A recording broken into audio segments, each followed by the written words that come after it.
Good morning, everyone. Thank you so much for coming. We're going to talk about one of my favorite topics, which is setting healthy boundaries. And I hope that when we get done today, we're all going to be wondering, why did we put healthy boundaries in the hot potato section? I hope by the end, we're all going to be like, oh yes, makes total sense that as Christ followers, we're going to be practicing healthy boundary setting every single day. So I was supposed to speak actually in September, and as many of you remembered when you saw me hobbling in with my air cast, I fractured my ankle in September. And so it was an interesting piece because 6 months before I've been thinking about boundaries more, and you're watching a movie and you see a great example of boundary setting, or you're on holidays and you're reading a book and you're like, oh neat, this would be nice in my sermon. And so for 6 months you're kind of mulling on this topic, and then come September we have these steps up to our house, and our house is on a hill, so it's a full cement step going up. And they were crooked and broken and pieces missing. They were horrendous. I moved into this house 22 years ago, and they really needed to be replaced 22 years ago, right? So we're talking like it was time. And so I got home one day at lunchtime, and the machines were there, and they were tearing out the steps, and we were just so excited because we didn't want anyone getting hurt on these cement steps. So when people would come over, we'd be like, be careful on the steps, be careful, as people came and left. So we put up a little ladder so we can get on the porch. And lo and behold, as irony would have it, I slip on the bottom rung of the ladder and fracture my ankle in this attempt to make our property safe. So I went to Emerge the next day, got my little plan ready, saw the surgeon the next day, came home in a lot of pain, a lot of discomfort. And starting with the air cast, you have to have your crutches, and it's just kind of cumbersome and difficult. And every step you take is so much effort.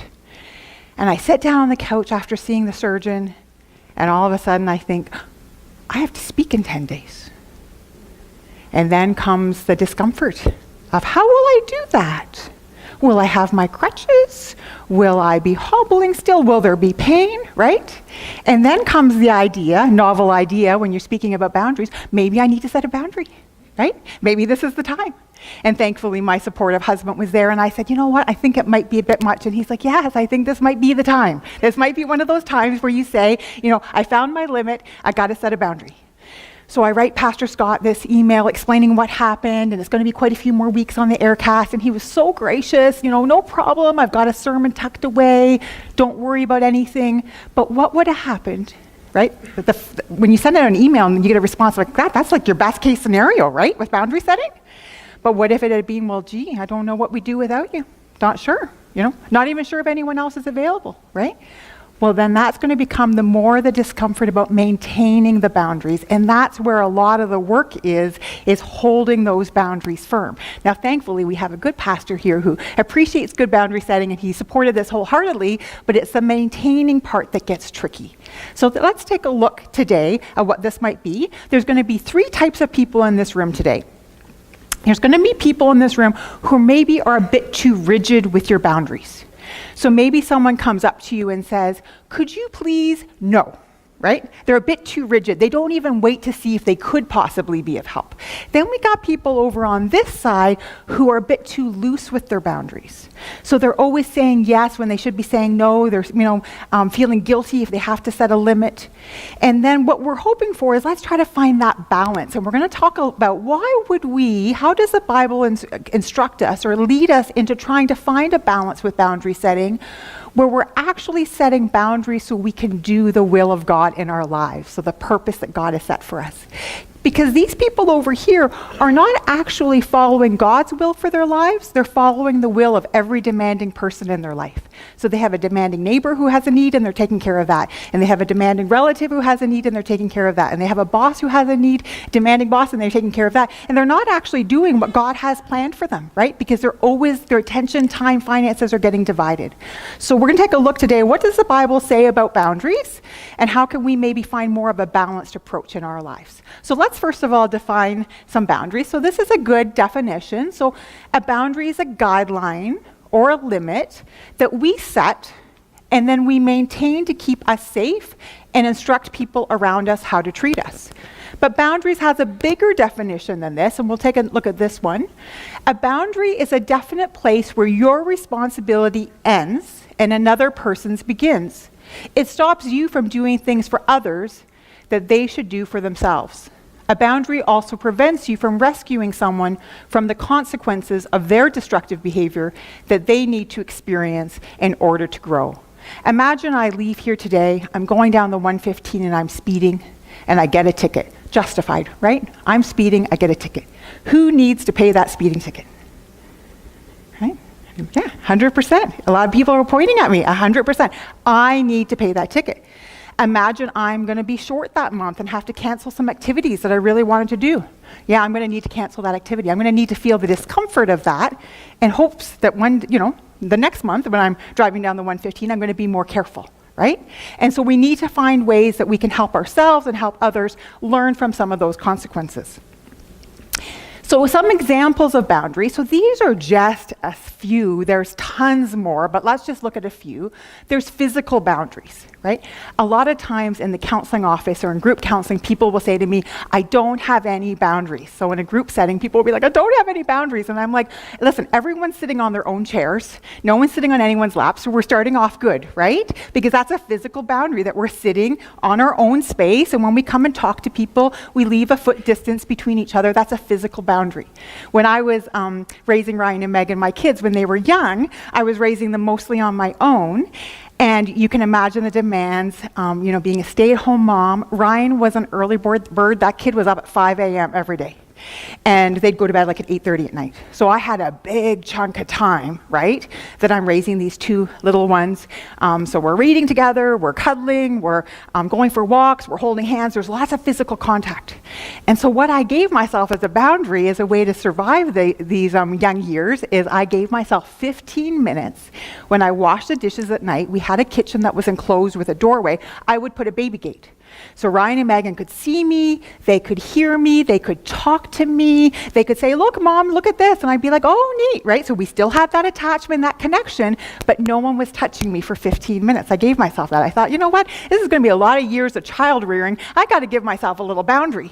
So as you guys know, Ryan and Megan spend a lot of time at summer camp. So the first year Megan goes off to summer camp with Ryan, they're doing overnight camp. Sometimes you're being woken up 6, 7, 8, 9. I think Ryan won the record of being woken up 10 times one night with the little campers all getting up at different times. She came home and I said, how was your week? It was good. It was exhausting. I totally get that baby gate in the kitchen thing, right? She understood, right? That physical demands of people needing that contact or that touch. There's mental boundaries. So I have my own thoughts and opinions. You guys have some of your own thoughts and opinions, and they can be challenged, right? And we can talk about them. But we also have to respect the fact that we're not going to see everything exactly the same. There's skin boundaries. So skin lets you know where I start, where you start. Skin is a safety boundary for our organs. There's time boundaries, right? So today I'm going to practice time boundaries. I could talk about boundaries for the next 8 hours. We could go through lunch, we could go through dinner, right? But it's not going to happen, right? Because we got to have, everybody here has something that they need to be doing afterwards. So we're going to respect time boundaries today. There's emotional boundaries. So I have some emotions, you have some emotions, we need to respect that. Sometimes we're in the same exact incident, and someone will feel very different about that. And sometimes judgment comes up, like, I don't know why they're so upset about that, or I don't know why they're crying about that. But that's a boundary that they can have their emotions and we have ours. The Bible has such a beautiful description of this in Ephesians, where it says, be angry, but sin not. Right? So yeah, you can be angry, you can have your emotions, but then you can't break someone's boundary by, smashing the coffee table or hitting someone, because now you're breaking the boundary, right? So you can have your emotions, but you can't infringe that emotion on anyone else. We have financial boundaries. So we have limits, lots of good causes, lots of things we want to support, but there's limits to how much we can support things. We have to find out, what is that ministry that I really want to get behind and support, or what are those few things I want to get behind, because we probably are not in the position where we can provide something for everyone. And if we give away everything we have and we don't pay our rent, our landlords get very upset, right? Or our bankers get very upset when the mortgage isn't paid. So we have to be wise with our finances. We have food boundaries. right? So there's only so much food that we can consume and be healthy, right? So we have to limit our food intake. And then possession boundaries. So if you've ever spent much time with a 2-year-old, you know that there's a blurred line between possession and boundaries, right? They see mom's car keys and it's like, mine, right? They see dad's wallet, mine, right? And anyone who has toddlers and are thinking, I'm going to miss these years, it comes back. Because when they're teenagers, right?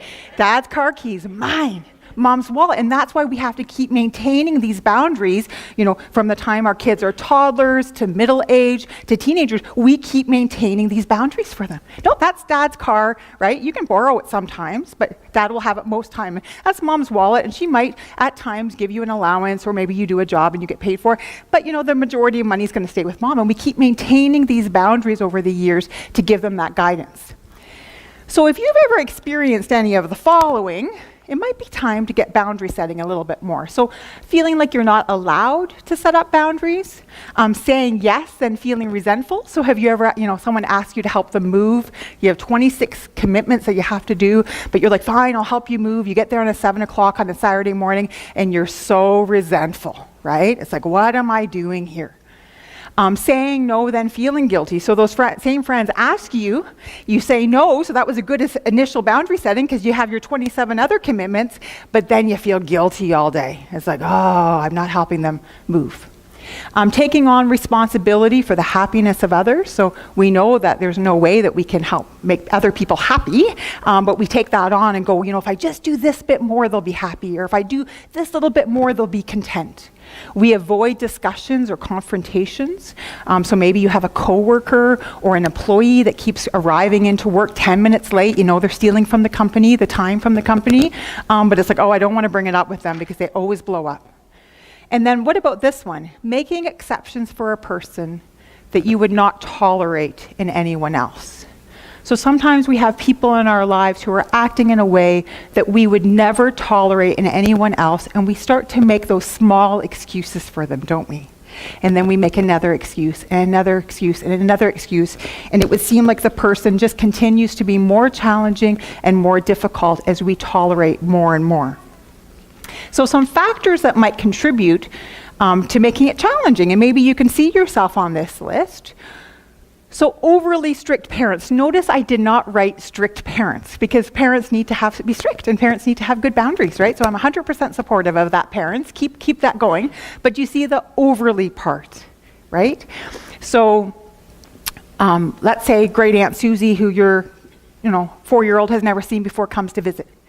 And great Aunt Susie needs to be greeted, right? But great Aunt Susie could be greeted with a handshake, a high five, a hug, whatever a hello, right? Whatever that 4-year-old decides, right? So it's okay to insist that great Aunt Susie gets greeted, but how the 4-year-old maybe greets her is up to them. So back when we were raised, it'd be like, go give your Aunt Susie a hug and a kiss, right? Because that's what our parents deemed as appropriate, and we were kind of forced to do that. But giving people some opportunities to kind of make some of those decisions for themselves. Low self-esteem might be a reason. If I don't feel worthy of being able to have my own life and follow my own plan that God has for me, I might feel like I'm just at the whims of everyone around me.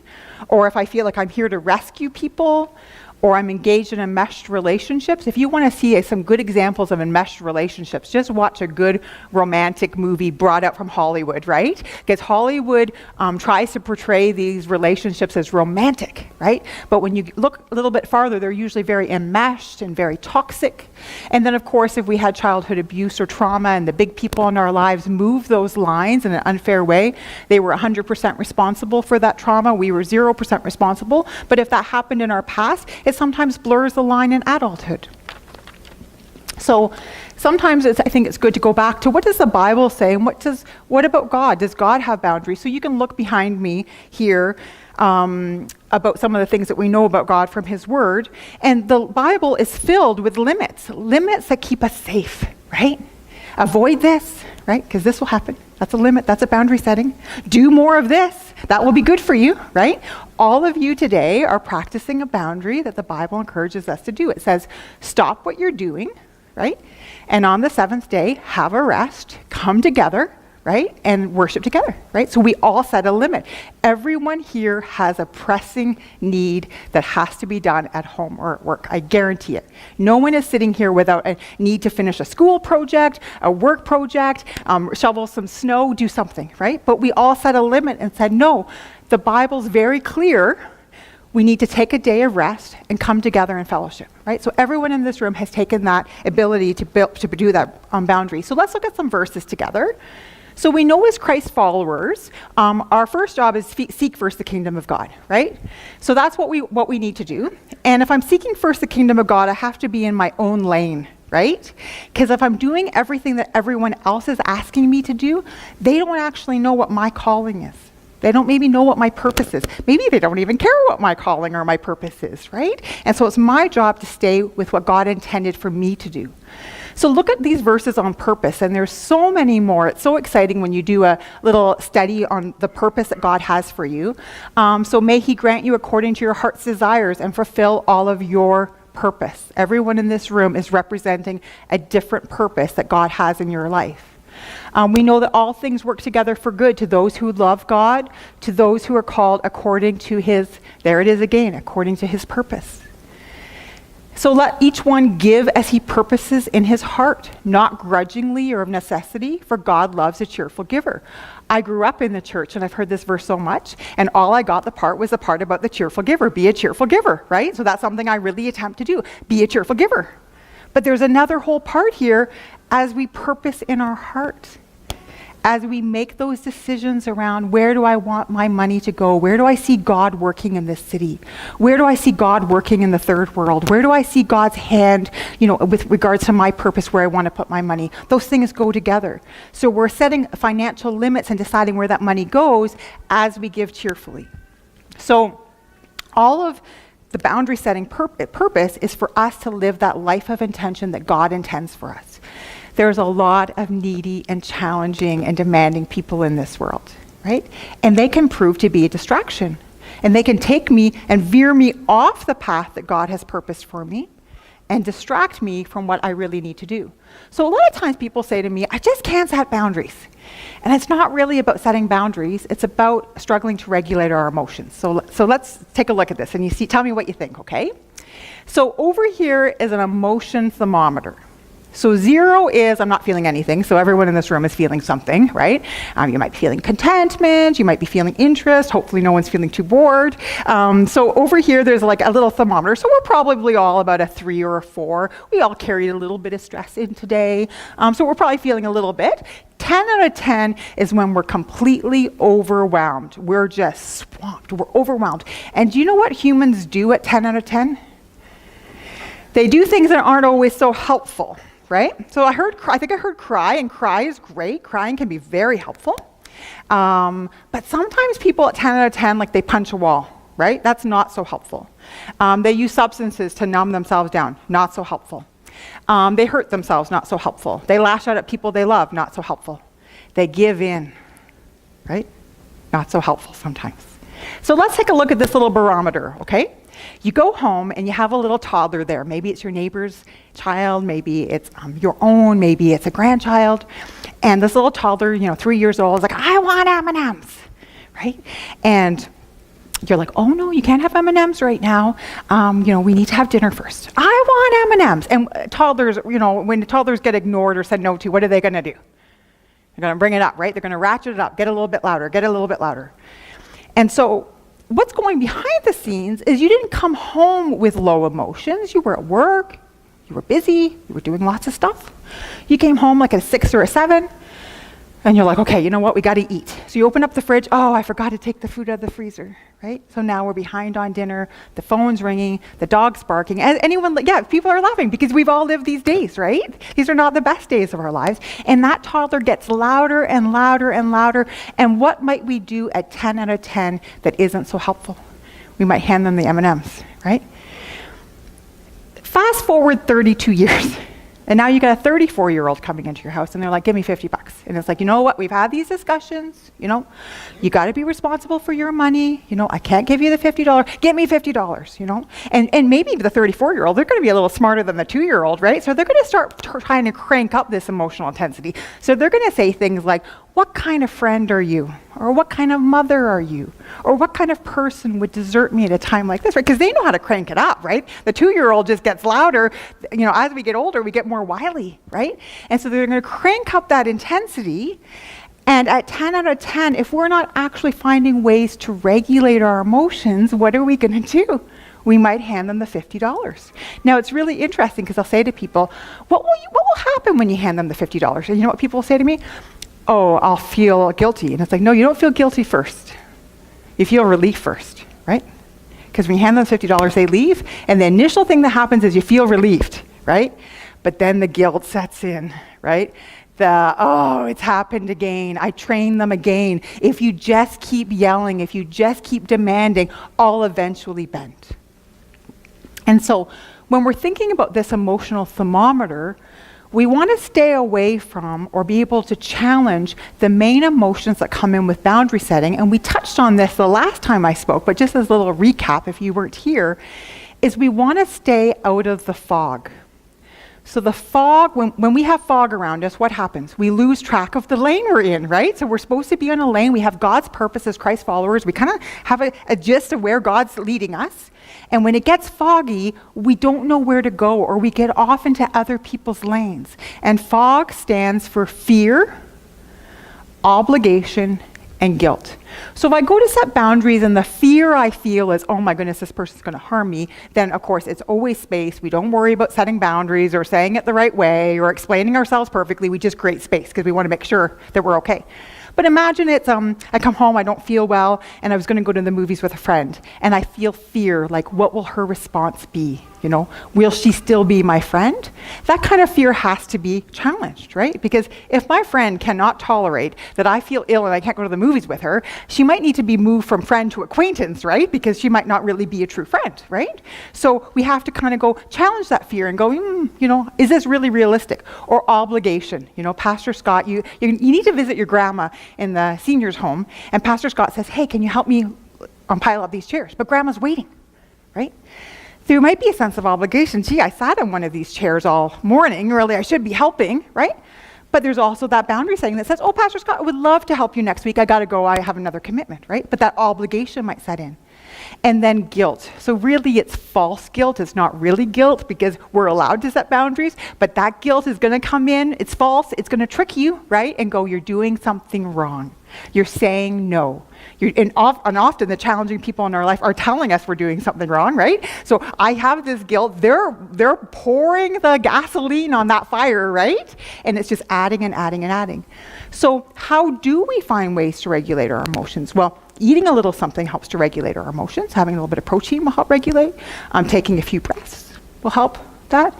Going for a walk will help regulate emotions. Saying to a friend, can I talk to you? I've got this demanding person who wants this in my life. That will help our emotions. Tuning in and going, what am I feeling? Oh, I'm feeling obligation. Okay, how can I counter that? Am I really obligated in this situation? If not, I know what to do. I know to set boundaries. So I'm going to give you a little bit of word pictures because I think we as humans like some word pictures because we talked last time and I used some word pictures, and over the last couple of years people would say to me, oh, I used the electric fence this week, and I'll let you know what that means. And it's like, oh, okay, we're taking these word pictures and we're applying these to our lives. So let's look at the first one here. So how much giving is too much? So we got some givers here getting their backs up. I know it because I'm a giver myself, going, oh, I don't think we can give too much, Cheryl, right? Well, I don't think we can love too much. So let's challenge what love is versus what giving is. Because I can love someone as I put up a restraining order against them. I can love my neighbor as I build a fence. I can love my adult child as I say, you can't live here anymore, right? I can love my coworker as I say, I'm not going to continue to do your work. This is your part. I'm going to do mine. So love and giving are not equal. Right? Giving is different than love. So let's keep loving, right? But let's not confuse that loving equals giving or giving equals loving. So how much giving is too much? So is the person we're dealing with a strainer or a bowl? Okay? The person who's a strainer, it doesn't matter how much encouragement, money, time, energy you put in, it's just going straight through. The bowl, well, that's a very different story. The person who's a bull uses those resources that you're pouring into them and changes their behavior because of it. When I was in the ministry years ago, the phone rang at 7 a.m. And when the phone rings at 7 a.m., it kind of gets your attention, right? Now, keep in mind, I wasn't sleeping because Ryan was up at 5, right? So I was a couple hours in already. But the phone's ringing. I'm like, hello. And it was a woman from the church that I knew moderately well. Oh, she was having a terrible morning. Terrible. She didn't like her house, didn't like her dog, didn't like her kids, didn't like her husband. There was nothing good in her life. And I was like, oh my goodness, gave her some encouragement, tried to bring some cheer into this, did a little safety coping plan for her, said goodbye. She was like, thank you so much. This is what I needed. Oh, it felt so good. Felt so good. Next morning, 7 o'clock, ring-a-ling-ling. I was awake. Hello? It's the same woman. She wasn't doing well. Didn't like her house, her dog, her husband, her kids. Same thing happened. Nothing changed. Gave her some encouragement, right? Poured some cheer back into her life, probably offered her some verses, right? Try to get her, helped her resource up. Oh, thank you so much. No one else is around for me. I'm all alone. You're the only person who listens. Oh, it feels so good. Feels so good, right? But then the next day, and the next day, and the next day, until I'm sometimes a bit of a slow learner. I'll give myself that. I learn, but I'm slow. And I began to realize, oh, it's a strainer, right? So everyone this morning encouraged themselves in some way to get here. So you weren't even aware of it, right? For some people, some of us just did it. But other people, maybe if you had a bit of social anxiety, you'd be like, ooh, this is tough, but I can do it. I know so-and-so there, right? And you made a connection. Or I always feel better after leaving church, right? I'm going to go. And so for some of us, we're a bit more mindful that, we had to kind of cheer ourselves because that's our job to do. And sometimes on those really low days, we do need to reach out. And that's why we have a community of Christ followers to get that support. And anyone here can call me at 7 a.m. And I'd be glad to support you.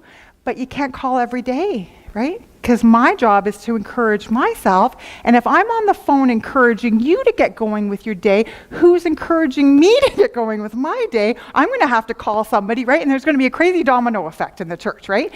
Because when people are having a heavy burden, we are there for them. We are going to support them. But those daily routines that people are responsible for, they need to do for themselves.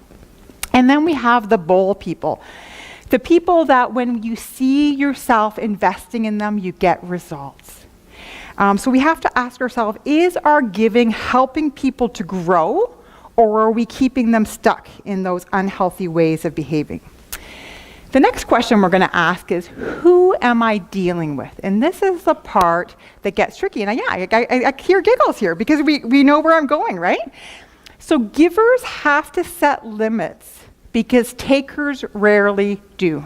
And is it fair? It's not fair, right? But life isn't about being fair, right? So givers have to set limits because takers rarely do. Now, takers do not present as the wolf all the time because it wouldn't work for them. So there are the very, very, very small minority of our population that just presents as a wolf all the time. But it's very, very small. Think about difficult, challenging people in your life. They know how to act like a golden retriever sometimes, right? Who doesn't love a golden retriever? They're so loyal, they're so kind, they're so sweet. We have a neighbor who had a golden, and she would tell me, she worked with me as well, and she would tell me that in the morning she would get up and she would brush her teeth and the golden would be right here. And then she would take a step back and the golden would take a step back. And then she would lean in, to spit in the sink and the golden would come, just so loyal, so together. So if you had a golden retriever in your house, we're very boundaryless when it comes to our dog. Our dog is on all the furniture. He's the most spoiled dog in the whole world. This is where we let our boundaries slip for our dog. And he's up on the furniture, he's up on the love seat, wherever we are. Like if we sit on the ground, he's on the ground. Sometimes we try to roll our backs on the yoga mat because we all spend too much time sitting. And if we go on the yoga mat, he's on the yoga mat with us. He's like a 90-pound lab, right? We're all squished on the edge of the yoga mat as he's taking up the rest of the space. And I got distracted by my dog. What was I saying? Oh, we all love dogs. So this dog is everywhere. He's on the couch, he's in our beds. Oh, he's just everywhere. And that's what it'd be like if we had a golden. I know, that golden would be all over our house. And the challenge is when golden retrievers turn into a wolf, right? And have that other side to them where they can be difficult and challenging and demanding, we sometimes do a whoopsie and keep treating them like they're a golden retriever and think like, oh, well, just stay, or, we'll try that approach. And that approach doesn't work so well. So often when I are seeing clients in a counseling session, they'll describe, let's say their adult child, for an example. They'll describe their adult child to me. And they will describe the most horrific story of abuse, of toxicity, of dysfunction, I've ever heard. And then they'll end and go, oh, but they're so sweet.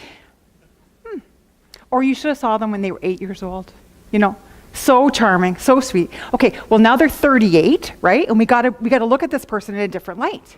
And so if we don't recognize that there's a wolf-like aspect, we actually put ourselves in danger, don't we?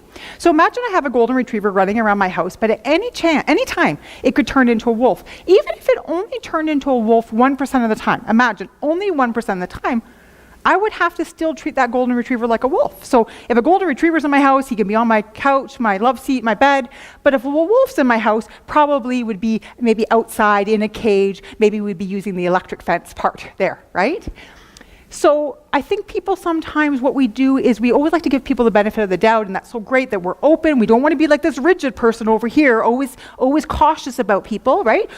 Being a Christ follower, it gets a bit messy sometimes, right? And there's challenging people in our life, but we sometimes don't always recognize how wolf-like people can be and that we need to use a different approach.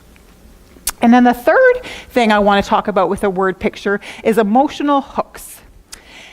So what are emotional hooks? Well, usually, if you don't know what your emotional hook is, ask your family member, right? Because that's the thing that people can use to hook us in. And I'm not saying that, all of our family members are trying to manipulate us, but they usually know what the thing is that will hook us, right? So it might start with a term of endearment, like mommy. Oh, you're my best partner ever. I don't know what we'd do without you around here. Could you, right?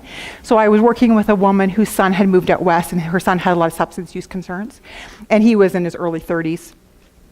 And he, when he was in Peterborough with her, she did a really good job keeping those financial boundaries tight, because she knew substance use concerns. We don't want to contribute to old, unhealthy behaviors, right? We'll keep that nice and firm. But then he moved out west. And then things started to get a bit more blurry. She didn't talk to him as much. She didn't have as much contact. So that mommy emotional thermometer, right, started to climb. And he would send her a text that would say, mommy. And then there'd be nothing for a few minutes. And so she would start to get emotionally activated, right? It's like, oh, what's happening? What does he need? What's going on? And then would come, I need $80 for a pair of work boots. Can you send that? Yes, I can. It's on, the email's coming right now, right? Or maybe 3 weeks later, it'd be like, I need $65 for a course. Mommy, pause. Can I have $65 for a course? So she was coming to a group setting. So the group was saying, wow, you did so well when he lived in Peterborough. Now that he's moved out west, some things seem to be changing. And we had a big discussion about emotional hooks. She went home, comes back the next week and was like, I get it. It's the mummy, right? So he's finding something inside of her that hooks, right? Maybe that wouldn't work for someone else. For someone else, they'd be like, oh, brother, right? One emotional hook for one person isn't going to be the same for the other, but it's that hook that happens. Megan said I could share this story. So I'm not suggesting in any way that my teenage daughter was trying to manipulate me. But she would say to me when I raised Megan and Ryan a lot of years by myself and worked sometimes 2 jobs, sometimes 3 jobs, and time, right? You want to make sure you have time for your kids. Right? So she would sometimes say, and this would be out of care, I'm not saying that she was, the mastermind behind the things, but it would say, I don't know if you have time. I don't want to stress you out. I'm not sure about time, but could we have friends over this weekend? You betcha, right? It could be the worst weekend of my life, but you betcha, because I don't want Megan to feel like I don't have time. Right? So we have to find out what those emotional hooks are. That thermometer might be climbing too high, and as soon as we kind of realize, oh yeah, like maybe my boss is saying to me, there's no one I can count on around here but you. Could you please do, the following 17 things, right? Well, maybe I could really help out and do the following 5 things, but the other 12 are going to have to get divvied out, right? There's the hook for me, right? Oh, I'm the best that they have here and I want to please them. So being able to challenge those things, and often the hooks are things that we value or hold dear. So if you value being a really hard worker, that's going to be a hook for you, right? If you value spending time with your kids, that's going to be a hook for you. If you value being like that stereotypical dad that maybe the TV sets out, and they're trying to hook you in with being a dad, that's going to be your hook. So, how do we go about setting up these boundaries? Well, the first thing we need to do is we need to admit our own lack of boundaries. So maybe when I was talking today about time, finances, mental boundaries, emotional boundaries, you were able to go, oh yeah, I could work a little harder on one of those areas. And then admit it's your problem and stop blaming the challenging people. Boy, I've spent a lot of years blaming the challenging people in my life, right? They didn't change, right? I can talk about it all I want, about how difficult or challenging they are. They generally, don't care, right? And so at some point, I've got to take responsibility for my own life and say, I have to admit that it's my job to set up that healthy boundary. And then identify what boundaries need to be set up and maintained. So where do I need to put the boundary around time? Maybe I'm the person who's always late, or maybe I'm the person who's always tolerating other people's lateness. Where do I need to change that boundary? In private practice, I see a lot of people just burnt out because they're at hockey, they're at gymnastics, they're working full time. One of the little things I say is, let's say it's a busy mom, and I'm like, okay, so you sent lunches with your kids, your 4 kids all week? I sure did. Did you pack yourself a lunch? Well, sometimes I forget, right? So here the person is making 4 lunches, right? All the kids have lunches. They have food in the fridge, right? But they didn't make a lunch for themselves, because they didn't set that boundary of time that says, I matter too. Jesus sets up such a beautiful example for us. Here's Jesus on earth doing miracles, teaching, preaching, gathering his disciples, and he's going up into the mountain to pray and to have time by himself. What a beautiful example, right? That Jesus is setting for us. It's it's okay for us to get away and to recharge and rebuild again. 3, tune in. So if we're not tuning in to where our emotional state is or what needs to be done, we won't know where to set the boundary. And then you have to be really clear and firm when setting boundaries with others. Number 4, the enforce part. So that's the maintenance part, right? We don't want to be slipping with our boundaries. So our boundaries are our own. Boundaries are flexible. You can change. So let's say your 17-year-old is going to be late for high school, and you told them, I'm not going to drive you in. If you're late, you have to walk, right? Let's say on that particular day, it's a bit of an exceptional circumstance because the bus is leaving for a trip and you really want to see them on that trip. You're allowed to change your boundary for that day, right? But I would encourage that the more challenging the person is, the fewer times we change the boundaries, right? So if they're a super challenging person, we keep the boundaries pretty firm. If they just like to test your boundaries, like every healthy teenager does, because every healthy teenager should be testing us a little bit, right? There's a little room that you can maybe change, modify that. Number 5, thank those around you who are respecting your boundaries. So it's really wonderful to be a part of a church who does love boundaries. I was actually supposed to be in Kids Club today. So when I flipped over the November calendar, it's I'm in Kids Club and I'm speaking. And this could be difficult for me to try to entertain small children and speak at the same time. So I contact Pastor Alicia. I said, Pastor Alicia, let me take another week. I'm going to trade off here. And she's like, oh, it's already taken care of. We noticed we double booked you. No problem. We totally understand, right? So they're boundary lovers, right? It's thank you, Alicia, for understanding. Seek to understand and respect the boundaries of others. So this is where it gets a bit tricky. This person over here, remember the person who's too rigid with their boundaries? Well, they're really rigid with their boundaries, but they don't like when other people are rigid with their boundaries, right? Do you remember this person over here who's too whimsical and flexible with their boundaries? They're giving. When a giver's been giving all day, and then someone tells them no, givers don't take it well, because I'm a giver and I don't take it well. It's are you kidding me? I've been giving this whole day long, right? How dare you say no to me, right? But we have to understand and respect the boundaries of others. Everyone has limits. And then lastly, talk to supportive people in your life about your about your changes that you want to make in your struggles. So just on that day where I had my broken foot, my ankle's throbbing, I'm getting around with a cast and air cast, I turn to Brad and say, does this sound reasonable, right? So I had a little bit of self-doubt that happened. That's normal with boundary setting, but does this sound reasonable? And he's like, yes, it sounds reasonable, right? Maybe test your ideas up against other people. Try testing your boundaries with healthy people, with people who love you and respect those boundaries. That's a good place to start. And then lastly, hold hope that change is possible. So you might be sitting here and saying, I've struggled with boundaries my whole life. Don't worry, you're in good company. We've all struggled with boundaries our whole life. You might be saying, but you don't know the challenging people in our life. Don't worry, you're in good company. We all got a lot of challenging people in our life, right? Hold hope that change is possible. I can do all things through Christ who strengthens me. So just in closing, and just a challenge that, first of all, I think knowing our purpose, knowing our destiny, knowing the life of intention I want to live. What calling or giftings has God given you, or talents, where like, this is my lane, this is what God intends for me to be doing. What do we need to tweak or change with those people who might be trying to pull us off that lane and distract us from God's calling? So if you're okay, we can maybe say this prayer together. This is a good prayer for us as we think about boundary setting, and we think about the responsibility that we have to not only make those boundaries, but maintain those boundaries. So are we okay to say it together? Okay. So God, grant me the serenity to accept the people I cannot change, the courage to change the one I can, and the wisdom to know it's me. So we're going to have the baskets go around, if that's okay for the basket people. And while that's happening, are there any questions or feedback or comments that people would like to make about boundaries? Yes.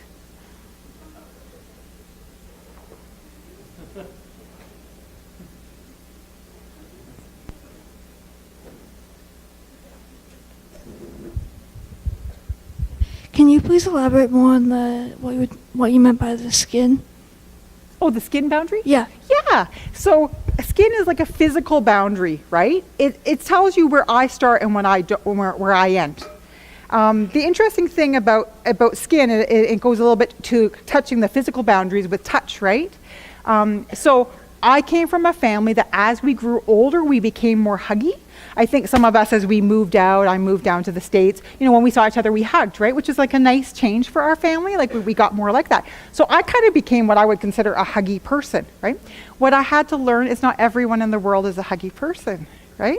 And so sometimes I whoopsies and I have this mistake. Someone just left our work, and we worked with him for a lot of years, and there was their last day, and I'm like, oh, goodbye, we're going to miss you. And the next person behind me, a counselor, a bit more mindful of the physical boundaries at that moment, said, may I give you a hug? And the person was like, oh, yes, of course, And I was like, oh, boy, yeah, that should have been me, right? So just that whole idea, the skin is a representation of this is me, and people can't cross this barrier unless I say, yeah, thank you. Any other questions or comments? Yes, we got one.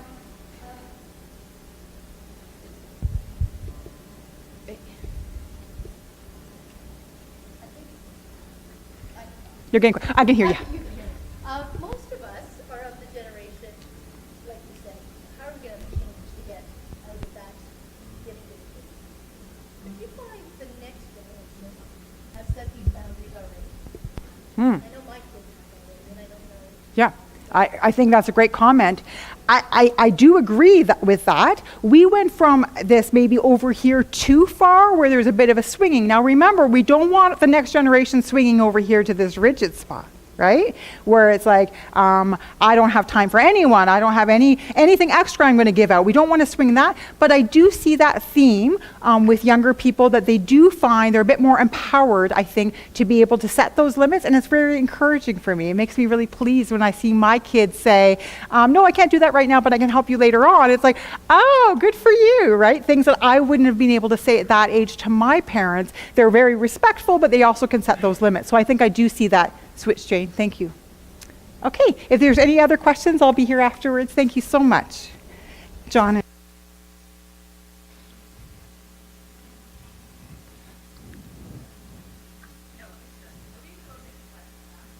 Cheryl, I just wanted to thank you so much. I think it was definitely a sermon that all of us needed to hear. I heard it at different points in our lives, and so thank you so much for sharing it, and hopefully we can implement those boundaries to live in healthier relationships with one another, right? Okay, let's pray, and then I'll pass it over to you. Is that all right? All right, Lord Jesus, thank you so much for Cheryl and her abilities and the talents that you've given her to be able to speak so freely and openly and communicate so effectively, Lord Jesus. We thank you for her giftings, and may you just continue to bless her as she goes through her life and at work and here at the church. We're so glad that she's a part of KCC. Lord Jesus, I just pray that this last song really invigorates our heart, and may we take it into our week and apply these boundaries that we've been given and be able to set them up with individuals in our lives. And may you be in our life this week. In Jesus' name, amen. Why don't you stand with us?